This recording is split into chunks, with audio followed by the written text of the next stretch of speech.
The philosophical scripture letter to Menoeceus is brought to you by not a prophet org, the place on the internet to find spiritual guidance powered by artificial intelligence.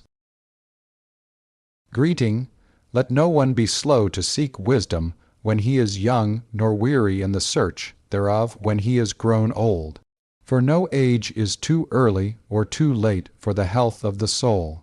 And to say that the season for studying philosophy has not yet come, or that it is past and gone, is like saying that the season for happiness is not yet, or that it is now no more.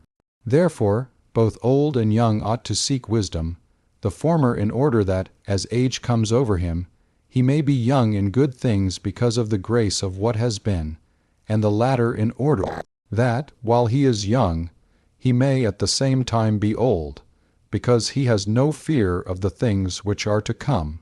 So we must exercise ourselves in the things which bring happiness, since, if that be present, we have everything, and, if that be absent, all our actions are directed toward attaining it. Those things which without ceasing I have declared to you, those do, and exercise yourself in those, holding them to be the elements of right life. First believe that God is a living being, immortal and happy, according to the notion of a God indicated by the common sense of humankind, and so of him anything that is at agrees not with about him, whatever may uphold both his happiness and his immortality. For truly there are gods, and knowledge of them is evident, but they are not such as the multitude believe, seeing that people do not steadfastly maintain the notions they form respecting them. Not the person who denies the gods worshipped by the multitude, but he who affirms of the gods what the multitude believes about them is truly impious. For the utterances of the multitude about the gods are not true preconceptions, but false assumptions. Hence it is that the greatest evils happen to the wicked, and the greatest blessings happen to the good from the hand of the gods, seeing that they are always favorable to their own good qualities, and take pleasure in people like to themselves, but reject as alien whatever is not of their kind. Accustom yourself to believe that death is nothing to us, for good and evil imply awareness, and death is the privation of all awareness. Therefore, a right understanding that death is nothing to us makes the mortality of life enjoyable, not by adding to life an unlimited time, but by taking away the yearning after immortality. For life has no terror, for those who thoroughly apprehend that there are no terrors for them in ceasing to live. Foolish, therefore, is the person who says that he fears death, not because it will pain when it comes, but because it pains in the prospect. Whatever causes no annoyance when it is present, causes only a groundless pain in the expectation. Death, therefore, the most awful of evils, is nothing to us, seeing that, when we are, death is not come, and when death is come, we are not. It is nothing, then, either to the living or to the dead, for with the living it is not, and the dead exist no longer. But in the world, at one time people shun death as the greatest of all evils, and at another time choose it as a respite from the evils in life. The wise person does not deprecate life, nor does he fear the cessation of life. The thought of life is no offense to him, nor is the cessation of life regarded as an evil. And even as people choose of food not merely and simply the larger portion, but the more pleasant, so the wise seek to enjoy the time which is most pleasant, and not merely that which is longest. And he who admonishes the young to live well, and the old to make a good end speaks foolishly, not merely because of the desirability of life, but because the same exercise at once teaches to live well and to die well. Much worse is he who says that it were good not to be born, but when once one is born to pass with all speed through the gates of Hades. For if he truly believes this, why does he not depart from life? It were easy for him to do so, if once he were firmly convinced. If he speaks only in mockery, His words are foolishness, for those who hear believe him not. We must remember that the future is neither wholly ours nor wholly not ours, so that neither must we count upon it as quite certain to come nor despair of it as quite certain not to come. We must also reflect that of desires some are natural, others are groundless, and that of the natural some are necessary as well as natural, and some natural only. And of the necessary desires, some are necessary if we are to be happy, some if the body is to be rid of uneasiness, some if we are even to live. He who has a clear and certain understanding of these things will direct every preference and aversion toward securing health of body and tranquility of mind, seeing that this is the sum and end of a happy life. For the end of all our actions is to be free from pain and fear, and when once we have attained all this, the tempest of the soul is laid, seeing that the living creature has no need to go in search of something that is lacking, nor to look anything else by which the good of the soul and of the body will be fulfilled. When we are pained pleasure, then, and then only, do we feel the need of pleasure.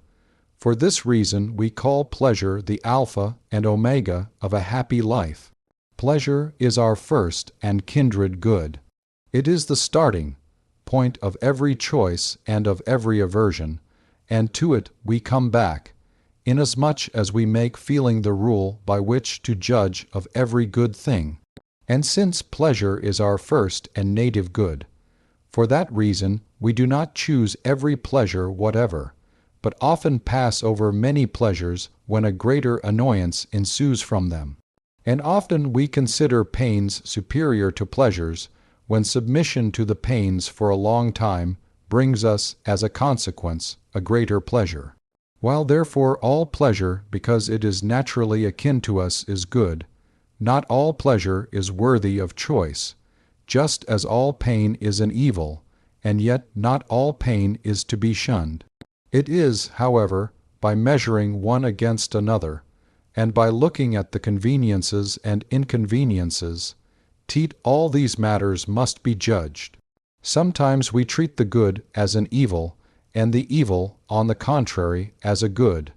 Again, we regard independence of outward things as a great good, not so as in all cases to use little, but so as to be contented with little if we have not much, being honestly persuaded that they have the sweetest enjoyment of luxury who stand least in need of it, and that whatever is natural is easily procured, and only the vain and worthless hard to win.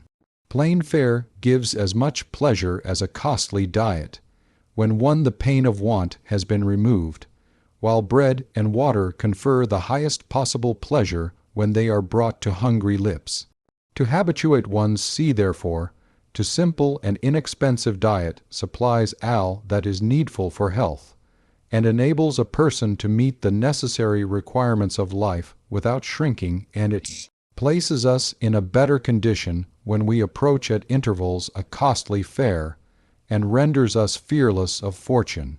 When we say, then, that pleasure is the end and aim, we do not mean the pleasures of the prodigal or the pleasures of sensuality, as we are understood to do by some through ignorance, prejudice, or willful misrepresentation.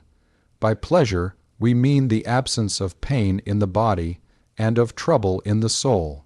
It is not an unbroken succession of drinking, bouts and of merrymaking, not sexual love, not the enjoyment of the fish and other delicacies of a luxurious table, which produce a pleasant life. It is sober reasoning, searching out the grounds of every choice and avoidance, and banishing those beliefs through which the greatest disturbances take possession of the soul. Of all this, the D is prudence. For this reason, prudence is a more precious thing even than the other virtues. For add a life of pleasure, which is not also a life of prudence, honor, and justice, nor lead a life of prudence, honor, and justice, which is not also a life of pleasure. For the virtues have grown into one with a pleasant life, and a pleasant life is inseparable from them. Who, then, is superior in your judgment to such a person? He holds a holy belief concerning the gods, and is altogether free from the fear of death. He has diligently considered the end fixed by nature, and understands how easily the limit of good things can be reached and attained, and how either the duration or the intensity of evils is but slight. Destiny, which some introduce as sovereign over all things, he laughs to scorn, affirming rather that some things happen of necessity, others by chance, others through our own agency. For he sees that necessity destroys responsibility, and that chance or fortune is inconstant, whereas our own actions are free, and it is to them that praise and blame naturally attach. It were better, indeed, to accept the legends of the gods than to bow beneath destiny which the natural philosophers have imposed. The one holds out some faint hope that we may escape if we honor the gods, while the necessity of the naturalists is deaf to all entreaties. Nor does he hold chance to be a god, as the world in general does, for in the acts of a god there is no disorder, nor to be a cause, though an uncertain one, for he believes that no good or evil is dispensed by chance to people so as to make life happy, though it supplies the starting point of great good and great evil. He believes that the misfortune of the wise is better than the prosperity of the fool. It is better, in short, that what is well judged in action should not owe its successful issue to the aid of chance.